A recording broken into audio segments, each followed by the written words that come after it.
Hi, I'm Zibby Owens, and you're listening to Moms Don't Have Time to Read Books. My daughter and I are here for a special announcement, which is that Moms Don't Have Time to Read Books was just nominated for a Webby Award in the Arts and Culture category for podcasts. So please vote by April 18th so that I can win the People's Choice component of this award. And now my daughter has a little something to say. Hi. I love my mom so much, and she's been working really hard for this podcast to be on Instagram. And I also want you to know that I love her. So please vote for Zibby. Oh, that's right. This is Moms Don't Have Time to Read Books, and I love my mom so much. Please vote for Zibby Owens' Webby Awards. The website is vote.webbyawards.com. Today's episode has been sponsored by Cereal Box. Cereal Box delivers addictive book content in short listen or read installments designed to fit into today's fast-paced mobile lifestyle. Switch between listening and reading with a single click, picking up right where you left off. Learn more at cerealbox.com, SERIALBOX.com. Today, I'm interviewing Jennifer Robson, who is the best-selling author of 5 novels set during and after the 2 World Wars, including Somewhere in France and Goodnight from London. Her 5th novel, The Gown, a novel of the royal wedding, came out December 31st, 2018. A graduate of King's University College at Western University, Jennifer got her doctorate in British Economic and Social History from St. Anthony's College at the University of Oxford. A former editor, she currently lives in Toronto, Canada, with her husband and children. Thank you so much for coming on Moms Don't Have Time to Read Books. I'm thrilled to be interviewing you today. Hi, Zibby. So, Jennifer, could you please tell listeners what The Gown is about? So The Gown is about what happened to the people of Britain, generally speaking, after the end of the war, the Second World War. Where I started, I was really interested in finding out what happened the day after VE Day. And because my previous book, Goodnight from London, ends on VE Day.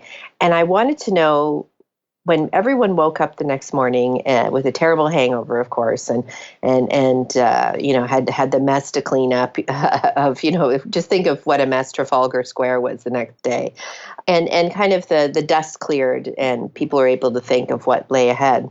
What were they imagining? And I think they were probably imagining that life would get better, that the bombs wouldn't be falling on, that soldiers, they wouldn't be learning of their loved ones in service being killed or wounded.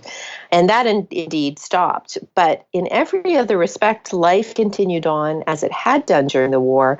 And in many respects, actually, it got worse in terms of the daily hardships, the rationing, the shortages, the queuing up for things, the lack of housing. Everything was very, very difficult. And so I wanted to write a book about that period, but I also knew that would be a pretty grim book to read, 400 pages of misery and woe. And so I was looking for a counterpoint, and the counterpoint I found was in this great glittering event towards the end of 1947 when Princess Elizabeth, the heir to the throne, married this very, very dashing and handsome young naval officer who was a distant cousin of hers, Philip Mountbatten. And 72 years later, they're still married. And I wanted to set the book in the world of the royal wedding, but not from the point of view of the queen herself, or as she was then, the princess, but from the point of view of the people who are behind the scenes. Because, I think we all love stories that are set behind the scenes, or, the upstairs, downstairs aspect to there's the people in the aristocracy or in royal families, but who are the people that we never see, who the servants who take care of them, the people whose work makes their lives unfold as if they're on oiled casters, really. And so I wanted to look at who the people were behind the scenes of the royal wedding. And of course, the one aspect of royal weddings that I think we all, then and now, get really obsessed over is the gown that the bride wears. And I knew that it had been designed by Norman Hartnell, but I didn't know anything about the women who actually made it. And when I started looking, that's when I discovered there was this whole kind of hidden anonymous world of the seamstresses and embroiderers that their stories had never been told. And that's where I knew I found my book. So my book is about 2 women who are fictitious in that I didn't want to appropriate the stories of real women who'd worked at Hartnell.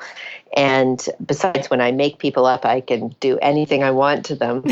I have Anne Hughes, who's a young British woman from a working class background who was apprenticed at age 14 to Norman Hartnell's embroidery studio, and who more than, almost 15 years later is still working for Norman Hartnell and has risen to become one of the most senior embroiderers in the atelier.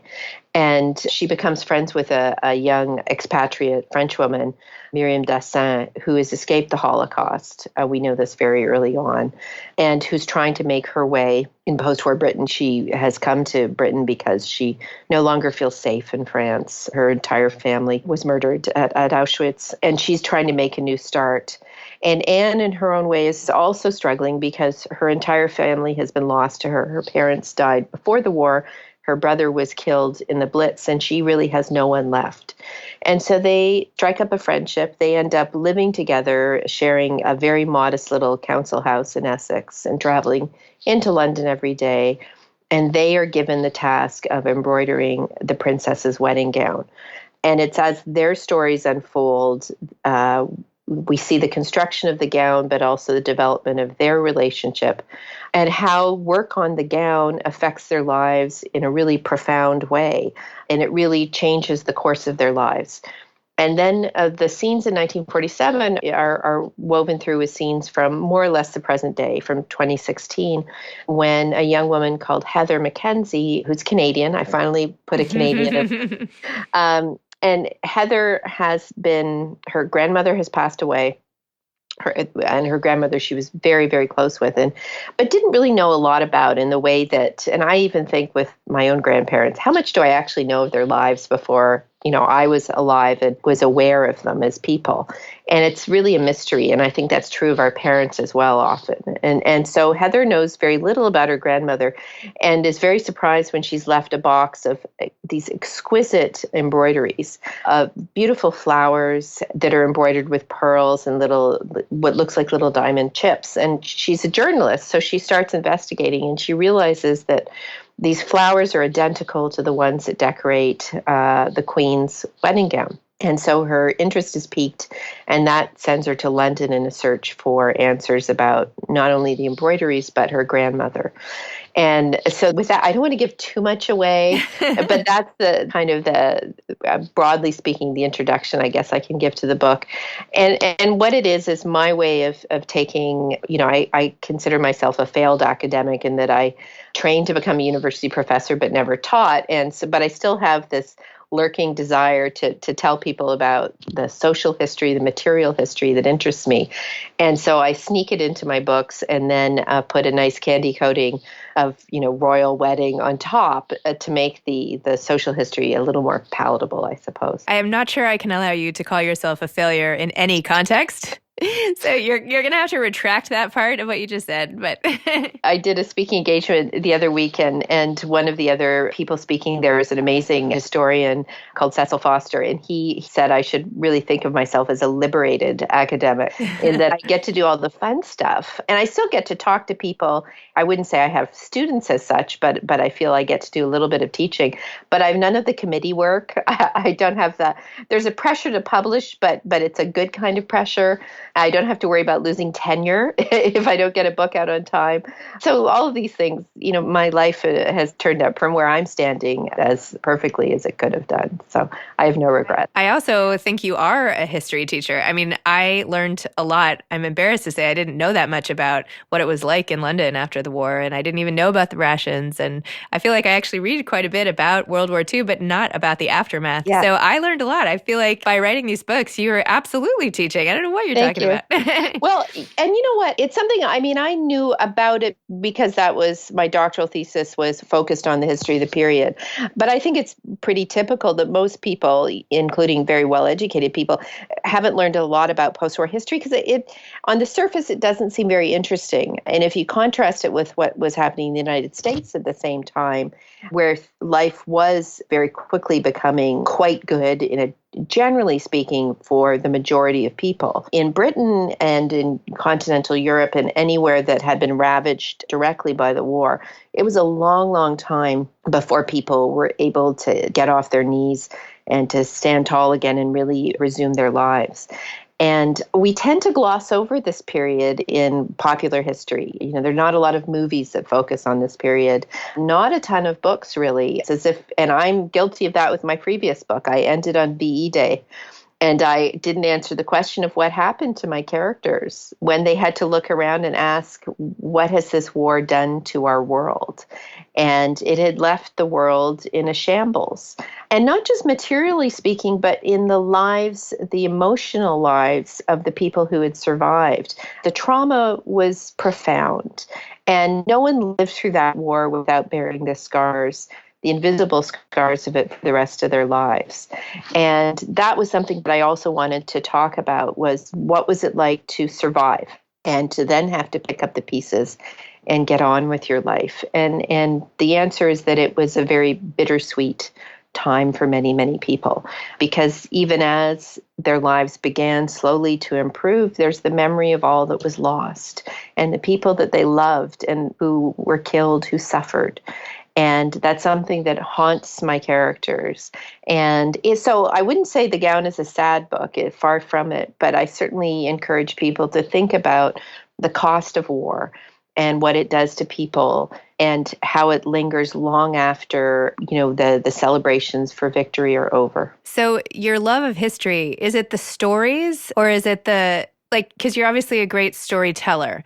So I'm just wondering, have you always been interested in writing? Have you always been interested in history, or is it just the combination of where great stories come from?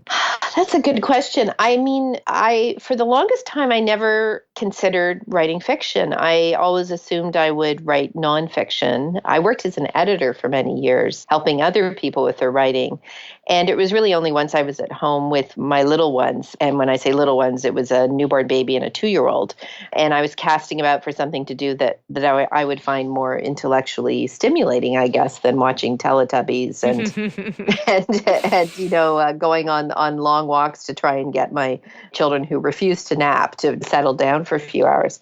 But I'd always, and I think this came from growing up in a house where my father was a history professor and my mother, who was actually a lawyer and later a judge, was also a history buff. And it was something that was very present. We talked about things like this at the dinner table, and not in a precious way. My dad is one of these great anecdote tellers. And so not just anecdotes about his own life, but he can take historical events and describe in a way is he would bring them to life in the way that the great tellers of narrative history do. And so I think the germ of the idea of writing fiction as a means of telling stories about our past was born when I was a child and probably really more when I was a teenager. And then, I had years of university and years of making my way in the working world, and that kind of got buried. It was only when I was at home with these little ones and feeling really, I hate to say it, I love being a mom, I still do, but it was boring at times, let's face it. There are long stretches of time with little ones that can be quite boring.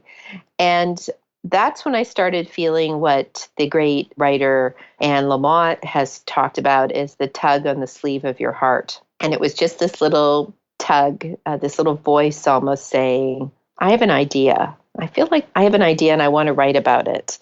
And the idea was to tell the story of one woman's experience of the First World War, but from her point of view, not the point of view of a man. So many, and this is 10 years ago, so many of the books that I'd read about the First World War were uniquely from the male point of view. And they were interesting, and some of the books that I cherished, they were really great monumental works of fiction, like, the Regeneration trilogy by Pat Barker. But I wanted to know what it was like to be a woman at that time. And the only way I was going to get an answer was to do the research and to tell the story myself. And so that's where my first book came from. And it was a long time before I could get it published. But once it was published, and to my absolute astonishment, did well, that gave rise to the next book and the next book. And I keep finding these stories that come to me quite often out of the blue. They always begin more or less with the question, what if? What if this happened? What if a certain person, found themselves in a certain situation? What would happen? And so, with my previous book, Good Night from London, I just was really interested in the idea of what if a young woman were a journalist and she found herself caught up in the great story of the Second World War. And if she found herself living in London during the Blitz, what would that story look like? And with this book, with The Gown, it's the question of what would it look like if I told the story of the people, the anonymous, voiceless, to some degree faceless people who have been largely forgotten by history. What if I told the story of the women who made this very iconic gown? And in so doing, honored the work that they had done. Because it wasn't mechanical, repetitive, mindless work, this embroidery. It is artistic work of the highest order. And I really do consider the people who do such work to be artists. And I don't think very rarely are they accepted as such. But they're not doing, and certainly the case is true with the women in Hartnell's workrooms. This wasn't a case of them being given templates or blueprints effectively that told them exactly where to put every stitch. They were given sketches, and it was their job to interpret those sketches and to bring the embroidery to, Mr. Hartnell's ideas to life. And they did so in a way that required them to have artistic sensibilities. And I feel they should have been honored at the time. They should have been recognized. And they weren't, for a number of reasons that involve not only just issues about kind of class divisions, but also this notion that there's difference between an artist and an artisan. And I think a lot of people who study material history or are interested in it realize that if there's a line between them, it's a very, very fine and porous line. And it's an interesting back way into considering issues of misogyny, of, the emotional toll, as I was saying before, of a long running conflict, and the lack of any chance at that time for a person to talk through. Today, I certainly would think nothing if I went through a traumatic experience of going to a professional and undergoing some form of therapy to help me with my experiences. But very, very few people had access to that kind of help then. And to go through the rest of your life with these kind of burdens upon you is something I don't know if those of us who are alive today full enough for the burdens carried by our parents and grandparents and great-grandparents. So all of these are ideas that are all swirling around in my head whenever I'm writing these books. And the reason that my books to this date have all been set in the First and Second World Wars is because everything is heightened. My wonderful editor at HarperCollins, Tessa Woodward, one of her questions she always asks me is, what are the stakes? What's at stake? Because if nothing's at stake, then there's nothing to care about if you're a reader. Mm-hmm. And if everything is at stake, if a person's future and happiness and survival is at stake, then it gives us something to root for. And in periods of war, of course, everything is at stake. And so that's where I find these stories. But they're typically not stories about grand people or well-known people. They're about ordinary people, the way I'm an ordinary person. And I think most of us are, really, when it comes down to it. I feel like I need to call up the place where I got my wedding gown and now go try to find the people who made it. Well, that's the thing. And I remember I first had this kind of thought when I was watching, the Duke and Duchess of Cambridge get married in 2011, and I got up at the crack of dawn and I had all my girlfriends over, and we were wearing our fascinators and drinking, champagne at 4 a.m.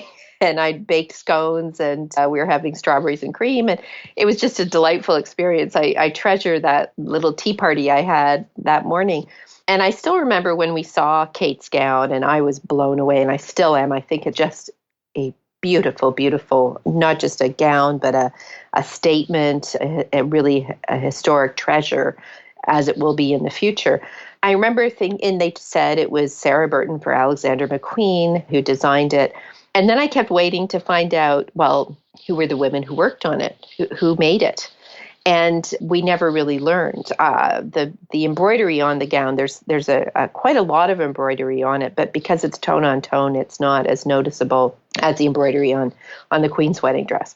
It was done by the women at the Royal School of Needlework. I know that, but beyond that, we don't know their names or faces or experiences. I think largely for reasons of privacy, and the kind of the gutter press in Britain would love nothing more than to get people's names so they can, steal their cell phone numbers and all of that. And, in the gown, there's one of the characters who's a journalist says, I'm not interested in details of the royal waistline.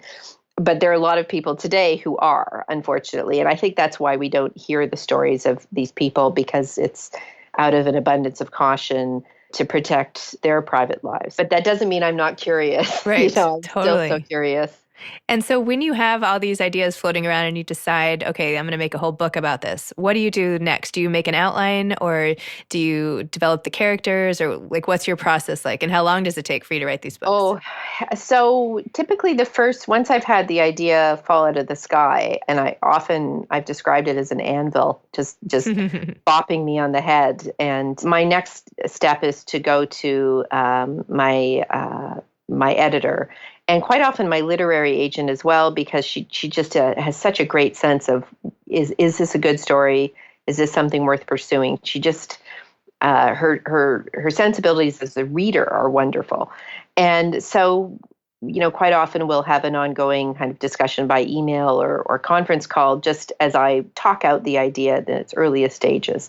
And quite often I'll present them with 4 or 5 ideas at once, and then immediately it's clear which is the idea that's worth chasing. And then I will typically have a reasonably long period of just very intensive research, where I vanish into the books and the online archives and dig until I know where I'm going to find the story. And it's usually around that time that the characters start talking to me, which I know sounds a little woo-woo, but it's true. And I know I'm not the only writer that experiences this, where characters start presenting themselves.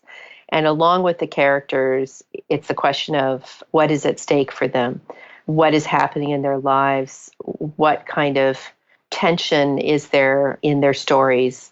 And really it all boils down to, what do they want? What are they searching for? What do they hope for?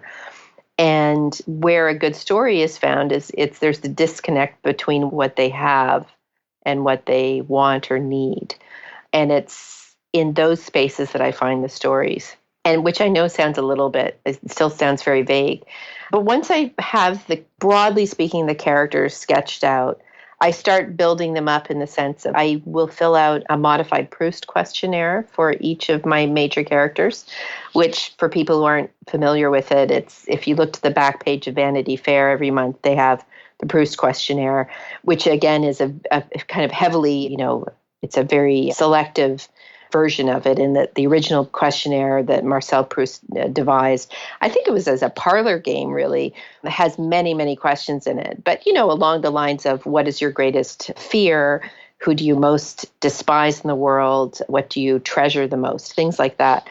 And if I can answer those questions, I have a pretty good sense of who each of my characters, who these people are.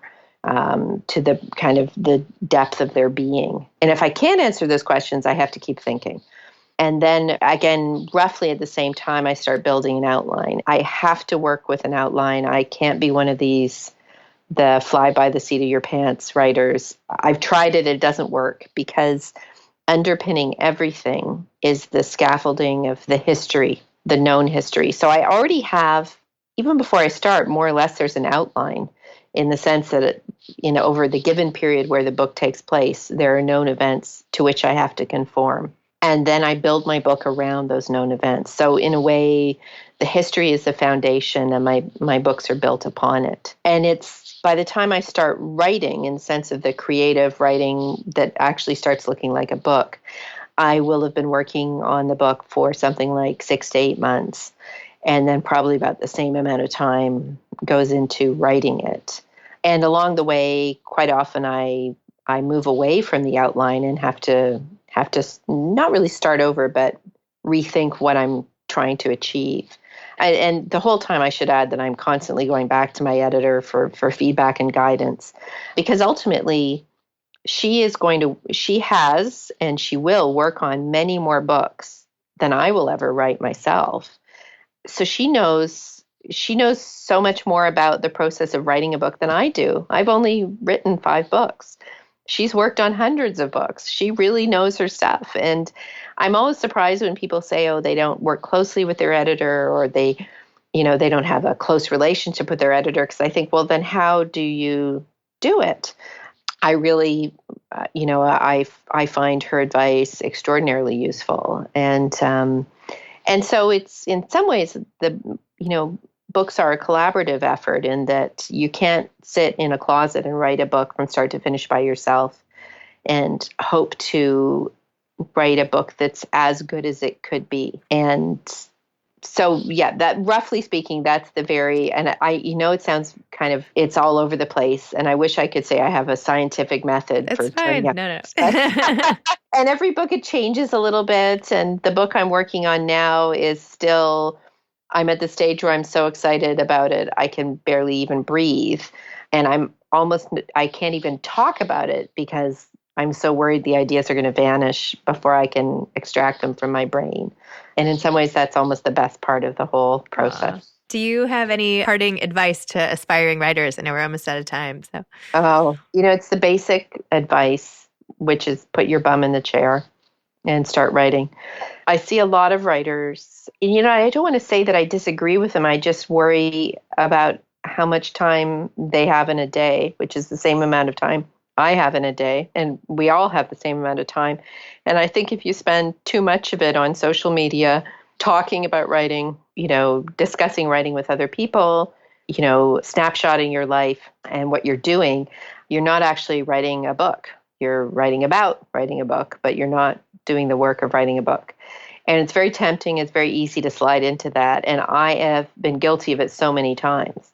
But ultimately, at the end of the day, the only way you're going to write a book is by putting your bum in the chair or wherever you like to work and turning off everything and just listening to the words in your head and extracting them from your head and putting them down on paper or on the screen.